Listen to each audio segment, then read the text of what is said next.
Bien, bah merci encore, Nathalie.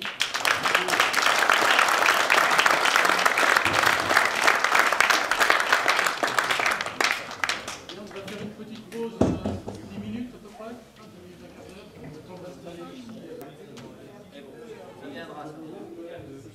En animant cette table ronde. Donc la personne que je vais présenter est géographe, il est spécialiste des surfaces planétaires, il est président de la commission planétologie de la SAF, Société Astronomique de France, membre de l'association Planète Mars, consultant espace des radios BFM et RMC et de la chaîne LCI et consultant également pour TF1. Donc il a participé en 2002 à l'expérience de simulation martienne Mars Desert Research Station dans le désert de l'Utah. Présente d'accueillir Gilles Davidovich. Merci. Merci beaucoup. Vous avez tous noté, et vous le savez, que je ne suis pas un spécialiste de physique. En tout cas, physique planétaire, mais pas de physique des particules. Donc, c'est d'autant plus un plaisir pour moi, même si j'ai pris des cours de physique il y a bien longtemps, d'animer cette petite table ronde. Et je suis très content de pouvoir le faire parce que c'est vrai que c'était un sujet, elle n'est pas très ronde d'ailleurs, elle n'est pas de table, mais voilà.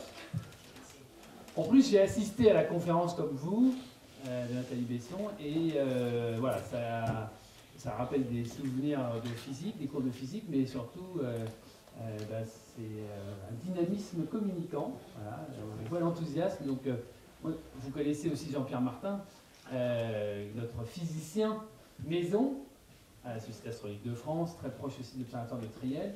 Et ils ont tous les deux une passion très communicante, donc voilà, c'était très très intéressant pour cette première partie. Alors par contre, on ne s'est pas présenté. Voilà, donc voilà, Monsieur Michel Giraud. Je ne vais pas présenter donc la troisième personne là qui est au coin de la table ronde. Monsieur s'appelle Michel Giraud, il est conseiller scientifique au CEA et membre de l'association À Fond la Science. Donc merci à tous les trois d'être là. Alors j'ai déjà une première question pour Nathalie Besson, c'est suite évidemment à cette première partie que vous aviez faite. Qu'est-ce qu'on va faire maintenant de ces formidables instruments qu'est le LHC si on a découvert le boson de Higgs? On va le démonter? Alors c'est ce que je disais, là on va l'améliorer plutôt que le démonter, puis après on l'exploitera à plus haute énergie avec des taux de collision plus élevés. Et puis, encore une fois, c'est pas la fin de l'histoire. Si jamais le modèle standard, c'est juste un modèle effectif et qu'on doit aller chercher d'autres choses comme ma petite Suzy, là, la supersymétrie, alors il y aurait d'autres nouvelles particules à découvrir.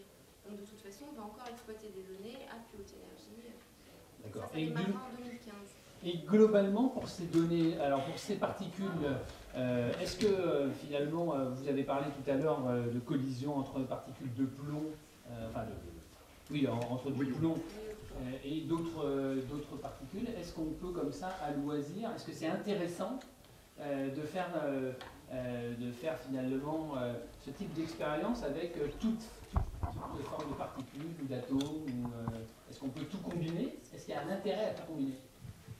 Alors là, je ne suis pas spécialiste, donc je vais être moins bavard que d'habitude. Ce qu'on cherche quand on collige... Alors, des noyaux de plomb, c'est beaucoup de protons et de neutrons, les uns contre les autres. Et ce qu'on cherche à faire là, c'est des grandes densités d'énergie pour fabriquer ce qu'on appelle le plasma de quark et gluon, je le dis très vite. C'est surtout pour fabriquer un plasma de matière nucléaire. C'est le quatrième état de la matière, hein, on dit toujours liquide, solide, gazeux, plasma. Et ce truc-là, c'est assez mystérieux, donc il y a beaucoup de recherches qui est faite là-dessus. Donc quand on collisionne les choses lourdes, plutôt que des protons, c'est pour faire une physique totalement différente dont je ne suis pas du tout spécialiste. Question, est-ce qu'on peut faire plomb contre plomb? Alors plomb-plomb, c'est déjà fait. Ouais. Et en fait, du coup, ça fait plusieurs points de mesure. On a déjà fait plomb-plomb. Nous, on fait proton-proton. Pour pouvoir normaliser tout ce qu'on observe, on a fait cette année plomb-proton. Pour avoir un autre point de normalisation dans nos collisions. On va essayer, il y a d'autres accélérateurs collisionneurs aux États-Unis, qui s'appelait RIC. Ils ont collisionné tout un tas de bidules, de l'or, sur de l'or. Si j'allais poser la question, est-ce qu'on pouvait collisionner de l'or? Or et d'autres qui m'échappent. Mais oui, c'est intéressant parce qu'on n'a pas les mêmes densités d'énergie, parce qu'on n'a pas le même nombre de protons et de neutrons dans la collision, donc ça nous fait plusieurs points de mesure. Mais il n'y a pas de de projets pour des accélérateurs beaucoup plus grands. Alors, c'était une de mes questions. Ah, excuse-moi. Non, pas de souci. Parce qu'on a, on a appris que c'était. Moi, j'ai appris en tout cas, sûrement le grand public le savait, mais moi, je ne le savais pas, qu'il y avait donc des plus petits qui accéléraient, qui préparaient le travail du LHC, en fait, en somme. Est-ce que, effectivement, dans les projets futurs, il y a une méga boucle prévue de 100 km autour du LHC? 80. Je ne suis pas loin. Non, elle s'est pas signée, ça fait partie des... Alors, encore une fois, là je vous ai dit, le projet LHC ça a été lancé en 84, en même temps en gros que les États-Unis lançaient une boucle de 80 km, ils ont investi un fric démentiel là-dedans et ils ont arrêté le projet parce que ça devenait un gouffre. Et c'était un 80 km, hein. C'était le SSC, c'est ça? Super, c'est ça. Il est super, il y a un début. Et ils ont arrêté tout net après avoir englouti un pognon incroyable. Donc, ce qui est important, le Tévatron, il a fonctionné lui. Hein. Il était à beaucoup moins grande énergie. Je vous ai dit, en 2011, on collisionnait à 7 téraélectronvolts. Le max du Tévatron, c'était 2 téraélectronvolts. Il était plus petit en taille aussi, bien sûr. Là, vous avez vu, hein, le LHC 84, ça veut dire c'est 30 ans de maturation. Mais ça veut dire aussi qu'on a déjà commencé à réfléchir au projet futur. Alors, vous vous rappelez que j'ai dit que les particules chargées, quand on les courbe, elles perdent de l'énergie. Donc si on veut monter en énergie, on peut avoir envie de les collisionner en tout droit, pas les courber et donc pas leur faire perdre d'énergie. Ça fait des kilomètres et des kilomètres, ça commence à être des projets techniquement, à chaque fois, hein, ça quand on l'a conçu, techniquement c'était un challenge. Donc en ce moment, on se pose la question de savoir si on va faire un grand linéaire, donc un collisionneur avec des sections droites, ou alors un monstre de 80 km, ou d'autres techniques d'accélération. Mais on est en train de plancher dessus. C'est 30 ans de recherche, quand le LHC s'arrêtera, il faudra qu'on ait déjà les idées pour construire. Moi, j'aime beaucoup. Ça sera un linéaire ou un 80 km? Non, le 80 c'est une boucle. Le linéaire, mais de toute façon, en ce moment, il n'y a encore rien de décidé. Essentiellement, il y a beaucoup de choses qui dépendaient de ce qu'on trouvait là. Parce que le futur de la physique dépend pas mal de ce qu'on... Il y avait beaucoup de choses qui étaient suspendues au D'accord. Enfin, moi, c'est la partie aussi, il y a la partie purement, on va dire, construction, en fait, et équipement qui dépasse l'entendement. Quelques-unes des personnes, il y a la SAF, il y a quelques années, a organisé un voyage, une visite là-bas, au CERN. Malheureusement, je n'ai pas pu m'y rendre, mais quand on voit les chiffres que vous annoncez, ça dépasse l'entendement. C'est comme quand on va devant la pyramide d'Égypte, par exemple, voilà, des choses assez spectaculaires. Il a fallu, j'imagine, des tunneliers comme pour construire. Ça, c'est génial. Comme pour construire le tunnel sous la Manche. Ouais. Ah oui. Mais alors, ce qui est génial, c'est que 27 km, il y a 2 tunneliers qui sont partis, chacun de leur côté. C'est 100 mètres sous terre, 27 km à 1 cm, on était à l'autre bout. Mais ça, c'était pour le LEP. Hein. Le tunnel, le LHC a bénéficié du tunnel. C'est le tunnel du LEP, du collisionneur précédent, qui était un collisionneur électron-positron, donc des E+, contre des E-. Le tunnel, on l'avait déjà. Par contre, tous les aimants, tout ça, tout a changé. Hein. Le tunnel, on l'avait déjà, pas complètement. Si. Les 27 km. D'accord. Des électrons. On a conservé le diamètre. C'était la génération. Il a fallu gratter sur les murs. Donc alors, c'est pas tellement pousser les murs, c'est que déjà, on a commencé le génie civil du LHC alors que le LED fonctionnait encore, parce qu'on n'a pas envie d'avoir un trou. Hein. Et bien, pourtant, il y a eu de l'arrêt quand même. Donc, il y a ça. Ce qui change, c'est la cryogénie. Là, on a 27 km à 1,9 Kelvin. Donc, il y a les... Comment ça s'appelle? Les tunnels annexes, comment on dit? Les trucs de service. Les tunnels de service. Ouais, voilà, c'est ça. Les tunnels de service, ceux-là, on a dû en construire de nouveaux pour mettre tous les asservissements du LHC, d'accord? Mais le tunnel, lui, où il y a le LHC, non, c'est celui du LEP, c'est le même.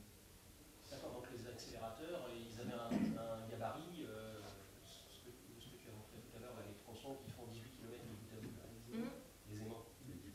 Et ils collaient dans la taille du... Ah bah de toute façon, c'est adapté parce que on sait de combien on veut les faire tourner pour qu'ils se collisionnent. Donc on gère le nombre de sections droites et de sections courtes. La taille de chaque tronçon, de chaque élément, était compatible avec la dimension anciennement disponible. Ouais, on a fait tout pour. On ne voulait pas creuser un nouveau tunnel. Voilà, c'est ça, on a voulu optimiser. Alors, Monsieur Giraud, est-ce qu'il y a, parce que vous êtes donc tous les deux membres, enfin, vous travaillez au commissariat à l'énergie atomique, est-ce qu'il y a d'autres institutions, en fait, qui bénéficient des travaux de recherche, en fait, directement de manière... Est-ce qu'on est vraiment dans la recherche théorique et appliquée au sein de la recherche, ou est-ce qu'il y a aussi des applications externes dans l'industrie? Est-ce que ça sert déjà, ce que l'on fait sur la physique des particules, dans le domaine de l'industrie, voire dans le domaine du grand public, par exemple? Enfin, moi, là, c'est le domaine des particules, mais alors, il faut savoir que les particules et la physique nucléaire, c'est deux mondes différents. Moi, je suis dans la physique nucléaire, ce qui m'intéresse, c'est le noyau. Le noyau de l'atome, protons, neutrons, puis les électrons, même on s'en fiche. Et on ne va pas plus loin. D'accord, donc vous êtes vraiment sur la partie nucléaire. Donc là, il y a tout, dans cette partie-là, il y a des applications. Il y a deux erreurs dans les appellations, c'est que le CEA aurait dû s'appeler Commissariat à l'énergie nucléaire, et non pas atomique, ça n'a rien à voir. Et puis le CIAN aurait dû s'appeler Centre de recherche sur les particules. Ah mais au début... Ça s'appelait autrement. Au début, c'était comme ça. Ouais. Moi, c'est un peu deux mondes différents. Deux mondes différents. On est dans la même maison, mais on ne se voit pas tellement. Non, mais pour répondre à la question, en fait, la recherche fondamentale que je fais, c'est même pas mon but dans la vie de savoir à quoi ça sert. Moi, je veux savoir comment ça marche. Ceci dit, elle a toujours été appliquée, cette recherche. La seule chose qu'on ne sait pas, c'est dans combien de temps. Il y a des temps très courts et il y a des temps très longs. Je vais donner un exemple, si je me rappelle la date, 32, découverte du positron. Maintenant, on fait de la tomographie à l'émission de positron. Okay. D'accord, c'est ça. Donc, il y a par bien contre, là, la constante de temps a été énorme. Il y a des trucs beaucoup plus courts. Hein. On construit le CERN, on se dit c'est complètement crétin, j'arrive pas à communiquer avec mes potes américains, on invente le web. Et là, ça a été super vite. Oui, donc on voit bien qu'il y a des applications soit directes, soit indirectes en fait. Voilà. Et alors, est-ce que, par exemple, on génère avec ça des brevets? Parce qu'on parle beaucoup de brevets en ce moment. D'accord, donc il y a des brevets directs et là aussi indirects. J'imagine que les industriels que vous sous-traitez, en fait, eux aussi doivent résoudre des problèmes. C'est la première fois qu'on construit des engins de cette taille-là, d'une telle complexité. Alors je crois qu'eux, ils résolvent énormément de problèmes sur leur chaîne de prod parce qu'on leur demande de produire des quantités colossales de choses avec des spécifs. On est monstrueux pour ça. Hein. Pour faire du précis comme ça, on est très emmerdé. Mais par contre, les problèmes techniques, la R&D, c'est nous. Donc c'est pas tellement eux. Eux, je pense que c'est plus sur le dimensionnement des chaînes de prod et les spécifs. Et du coup, ça leur fait développer des choses, ils sont ravis. Hein. Donc quand on voit en fait ces beaux dessins en fait qui sont peut-être faits avec des logiciels de conception assistés par ordinateur, là, comme pour Atlas, c'est vous qui concevez, qui designez l'ensemble, ça sort de vos esprits. Mais on parle beaucoup du LHC et du CERN. Moi, je vous conseille, comme on a fait avec la SAF, de visiter le LHC. C'est possible, surtout qu'on est en période d'arrêt. Hein, ça ne se visite, enfin, on peut descendre qu'en période d'arrêt, et c'est pas très compliqué. Il suffit de contacter le service, c'est le service quoi, presse du LHC. Ils sont très gentils. Vous pouvez coucher sur place, vous visiter, ils vous expliqueront tout. Vous pourrez même acheter un beau tricot comme moi là, avec le CERN et le LHC. Et en plus, la cantine est super. Alors, avec vue sur le Mont Blanc, comme elle dit, et si vous avez la chance de pouvoir descendre dans une des deux grandes expériences comme le CMS, nous on a visité le CMS ou Atlas, je crois qu'on peut descendre aussi à Atlas, c'est formidable, hein, c'est comme dans les films d'espionnage, on va vous examiner la rétine avant de vous faire descendre, c'est vraiment super. Et justement, moi je voulais juste vous faire une petite annonce sans frais pour moi. C'est un petit bouquin publié par nos amis du CEA qui s'appelle « Passeport pour les deux infinis ». C'est moitié-moitié l'infiniment petit et l'infiniment grand. Il y a le leaflet qui le présente là, mais ça c'est le mien. Hein. Je veux bien le faire chip passer. Est pas. Le chip est je pas. veux bien le faire passer. Si ça vous Jean-Pierre. intéresse, ça vaut vraiment le coup de le commander. Je crois que c'est chez Duno. Ouais. Alors sachez que 15 €. Ceux qui sont enseignants, vous avez le droit à comme c'est un document d'aide, les enseignants ont le droit à des exemplaires, tout est expliqué sur le livre. C'est très très bien, vraiment clair, précis, net, et ça vous parle aussi de l'infiniment grand. Là on a parlé beaucoup d'infiniment petit. Et aussi autre chose, par contre on va le rééditer parce qu'on va rajouter le X. Ben, vous allez rajouter le X, oui, Donc bien il va y sûr. avoir une nouvelle édition. Alors, si on revient sur le but en fait de la physique des particules, moi j'ai beaucoup aimé quand vous avez dit finalement que c'était l'explication du fonctionnement de l'univers. Alors bon, vous avez dit c'est très... voilà.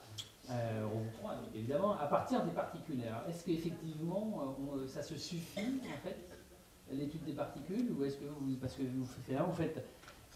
Là, on a quand même beaucoup d'astronomes amateurs, certains même beaucoup d'astronomes professionnels qui ont fréquenté l'observatoire de Triel.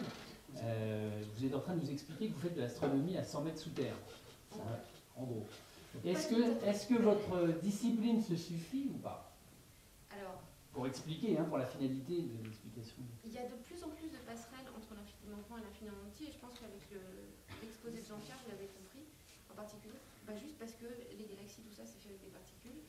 La masse manquante, ça pourrait très bien être une de nos particules mystères massives et qui interagit très peu. On appelle ça un WIMP, c'est un petit nom rigolo. Ça fait marrer ma nièce en tout cas, mais je crois que c'est peu importe. Donc, oui, il y a de plus en plus de passerelles entre les deux. Maintenant, il y a j'adore dire que j'explique tout l'univers parce que de fait, le contenu de l'univers est expliqué dans mon modèle. Il y a un truc qu'on ne sait pas faire.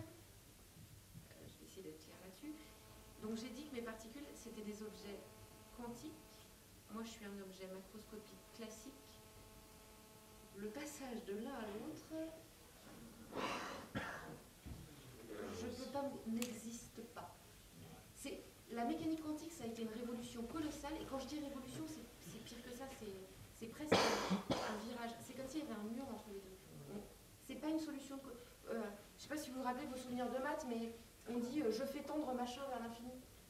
Le passage du quantique au classique, c'est pas en faisant tendre quelque chose vers. Il n'y a pas de continuité entre les deux. Il y a eu une expérience quand même. Il y en a. De passage, hein. Et on se rapproche. Parce que par exemple, on fait des expériences de quantique avec des objets de plus en plus gros. Ouais. Presque. Maintenant, on arrive à faire des atomes quantiques. L'atome, pour nous, vous avez vu, hein, pour moi, c'est énorme. Bon. Donc, on essaye de se rapprocher, mais même formellement, même mathématiquement, il y a un gouffre entre les deux, on ne sait pas. Donc, quand je dis j'explique l'univers, je suis mignonne, j'explique le contenu de l'univers et là, comment ce contenu se comporte. Le passage au macroscopique, en même temps, j'ai pas besoin, j'ai une minute. Moi, j'avais une question. Allez-y. Il n'y a pas des études aussi au CERN pour expliquer un peu la vision des planétaires au moment du Big Bang, parce que vous avez des énergies et des passerelles qui sont très rapprochées des explications. Si on arrive à faire le vide, ça sera bien. Si on revient sur la course finalement entre les expérimentations et la construction de modèles, donc là, les modèles vont changer encore du fait de la confirmation de la découverte du boson ou pas? Ils sont tout fous les théoriciens, c'est super drôle. En ce moment, on a des conférences, on en a une grosse conférence, donc j'en parlais. Et c'est génial, parce qu'ils ont enfin du grain à moudre là, avec la base du boson de Higgs. Alors, ils nous en pondent en veux-tu, voilà. Et donc maintenant, on va avoir de nouvelles choses à étudier. Et donc vous allez réexpérimenter à nouveau pour le boson de Higgs, enfin pas vérifier, mais pour poursuivre, pour le réobserver. Pas forcément, ça peut être juste une réanalyse des données qu'on a déjà. Ça ne sera plus jamais refait, a priori? Ça peut s'améliorer encore là. On peut améliorer, hein. D'accord, on peut améliorer, donc d'accord. Oui. D'accord. Mais non, on va pas reconstruire un image sans autre chose. Mais justement, dans les nouvelles recherches, vous parliez de supersymétrie. Et là, je vais passer à l'infiniment grand. Comme je l'ai dit, dans une semaine, on attend les résultats de Planck, le 21 mars. Il se dit que ça va être une révolution sur plusieurs points. Un des points, d'après ce que j'ai cru comprendre, il y a eu une réunion hier à l'Observatoire de Paris, c'est pour ça que j'en parle. Un des points serait qu'on confirmerait qu'il existerait un quatrième neutrino, un neutrino stérile, et aussi que la supersymétrie, ça ne serait peut-être pas tout à fait ça. Donc, ça ne confirmerait pas la possibilité de supersymétrie. Est-ce que vous avez plus d'informations? Alors non, pas sur les résultats de Planck. La supersymétrie bat de l'aile déjà chez nous parce que vous vous rappelez, je disais rien ne se perd, rien ne se crée, tout se transforme. On peut étudier les masses en fonction de l'énergie qu'on a mis dedans. On ne s'arrête pas à la masse du Higgs. Là, en fait, on a déjà balayé un domaine en masse très grand.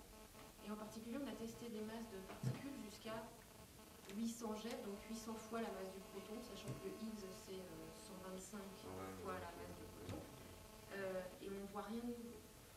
Alors, soit c'est parce que la probabilité que ces machins-là se produisent est très très faible, et on n'a juste pas assez de statistiques, c'est une possibilité. Mais là, on a commencé à mettre des limites, ça voudrait dire que s'il y a des particules supersymétriques, elles sont carrément à masse. Infini. Non, Non, enfin, donc on va monter en énergie encore une fois, donc en 2015, quand on va redémarrer, on va être capable d'explorer plus loin, mais c'est vrai que là, la supersymétrie, ça sent pas très bon pour elle.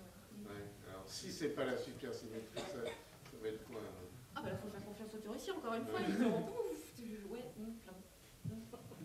Ah non, là, moi, je leur fais confiance. Hein, La supersymétrie, ça commence à doubler le nombre. Ouais. Ouais. C'est déjà pas mal. Il y a encore beaucoup de choses à explorer de ce côté-là. Et donc vous aviez, alors, si on remonte un peu, confirmé que ça pourrait être pire. Ça pourrait être bien pire. On pourrait ne pas avoir cet instrument d'exception. Il y en a qui rêvaient qu'on ne découvre pas. Ah, ça, c'est bon. Alors, tout à l'heure, j'ai posé une question à la fin de votre conférence, c'était de savoir, finalement, si on cherchait dans d'autres tiroirs vides. C'est quoi la next step, en fait? Est-ce qu'il a déjà un nom? Est-ce qu'il y a déjà quelqu'un qui a dit, cherchez là, vous allez trouver quelque chose? Parce qu'il l'a démontré mathématiquement ou... Ben, Suzy, c'est ça, c'est-à-dire Suzy, Et il y en a d'autres? Est-ce qu'il y en a, oui, il y en a beaucoup Moi, d'autres? je connais pas forcément, parce que moi, ma spécialité, c'est le modèle standard, mais bah, les cordes, alors je sais pas ce qu'on fait dans... Donc il y en a beaucoup d'autres, donc c'est... Super corps, Super tout ça, tout ça, oui, mais il y en a plein, et il y a tout un tas de recherches qui sont faites. Par exemple, donc je vais dire des bêtises parce que vraiment c'est pas ma spécialité. Mais oui, le boulot du théoricien, c'est de dire. Gravitation quantique ou la théorie des cordes? Il y a la matière Oui, non, mais noire, pas- l'énergie Alors, voilà, j'allais venir à la matière noire et à La l'énergie matière noire. noire, J'allais y venir, parce que Oui. vous n'en avez pas beaucoup parlé, donc Oui. même pas du tout. c'est quand même le gros truc. Donc c'est voilà. Ah mais non, mais au LHC, par exemple, les candidats, alors il faut voir ça dans l'autre sens, hein, il y a des candidats théoriques pour la matière noire qui seraient par exemple des particules neutres supersymétriques, la plus légère, peu importe, on la cherche au LHC. On l'a pas- D'accord, ben voilà, alors On j'allais aurait pu, venir à la matière noire et à l'énergie noire, où en sommes-nous et quel est... L'énergie noire, c'est pas... Ben, Jean-Pierre.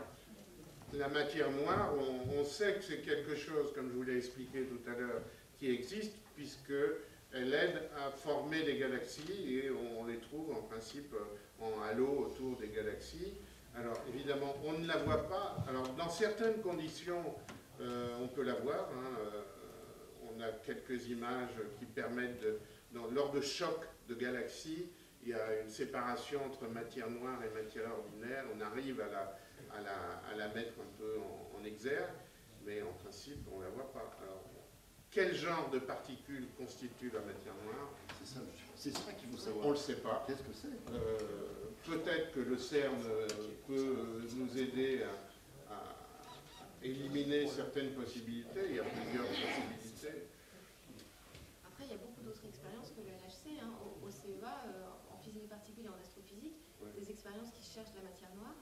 Par exemple, Edelweiss, qui travaille en laboratoire souterrain pour essayer de détecter l'interaction directe. Nous, on chercherait à produire les particules de matière noire. Edelweiss cherche à détecter celles qui éventuellement passeraient.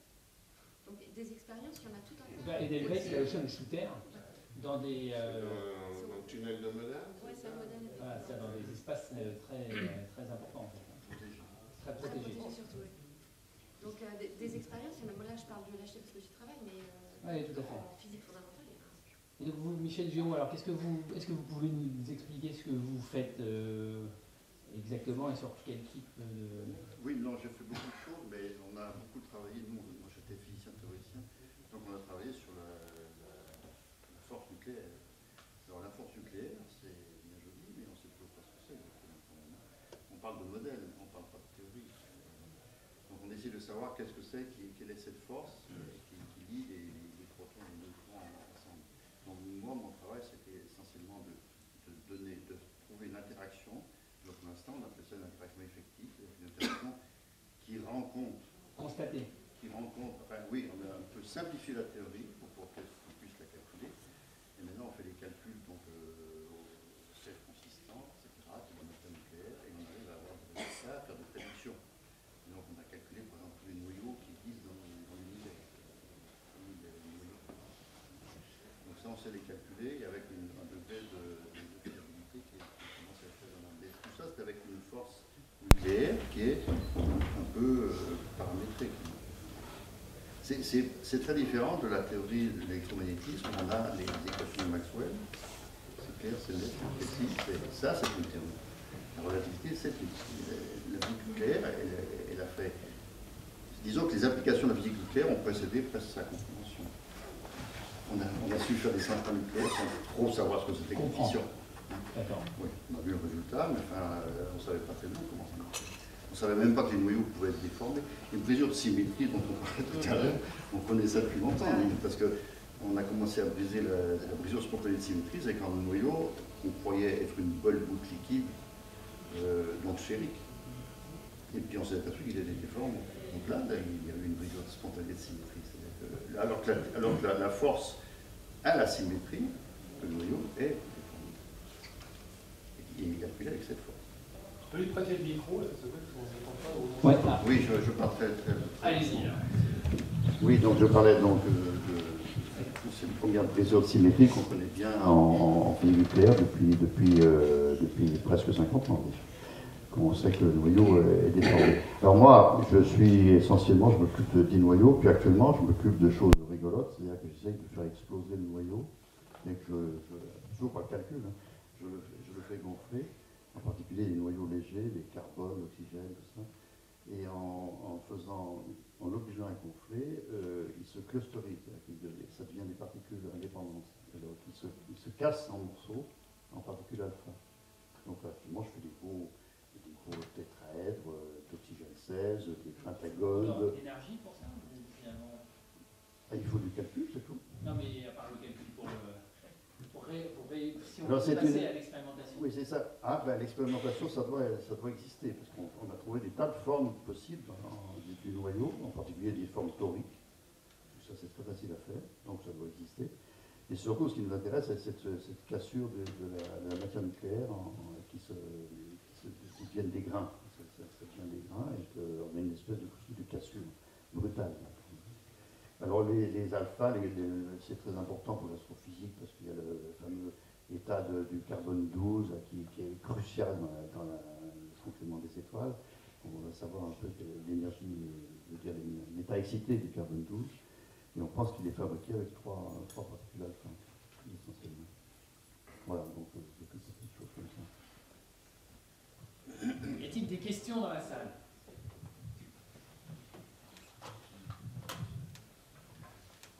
J'avais posé il y a très longtemps une question à mon ami André Braic sur le graviton. Est-ce que vous pouvez, parce que je n'ai pas compris sa réponse. Il parlait trop vite. Et j'ai toujours pas compris le graviton, donc ça me frustre beaucoup. Et vous en avez un tout petit peu parlé tout à l'heure. En fait, comme Jean-Pierre disait, et comme je le disais aussi, nous on aime bien simplifier les choses, hein, et donc on aimerait bien que toutes les forces aient été au moment du Big Bang une seule et même unique force. Donc on voudrait bien que la gravitation puisse être décrite par le même genre de théorie que les trois autres interactions. Comme les trois autres sont médiées par des bosons vecteurs, on voudrait bien avoir un boson vecteur aussi, qui serait le graviton. Mais encore une fois, le problème c'est expérimentalement tester le bazar. C'est ça. Oui, parce que la gravité, c'est une force très faible, mais qui s'étend à l'infini. Et pour mettre en évidence une telle particule, il faudrait au contraire une particule qui serait très lourde, je crois. Et je pense que ça serait... Il y a un problème de domaine des... Non, mais il y a aussi des expériences de gravitation quand même. Il y a des expériences en Italie. Comment on pourrait la mettre en évidence? Parce qu'à cause de la gravité très faible. Oui, alors, si on peut pas... On peut pas, enfin on essaye. Il faudrait faire disparaître une planète, c'est ça? Non, il faut une modification brutale de la masse, quelque part. Et d'accord. Il faut une oscillation de la masse. Alors ça, c'est pas facile à trouver. Il faudrait observer une collision en direct entre deux corps planétaires énormes. Et même comme ça marche pas.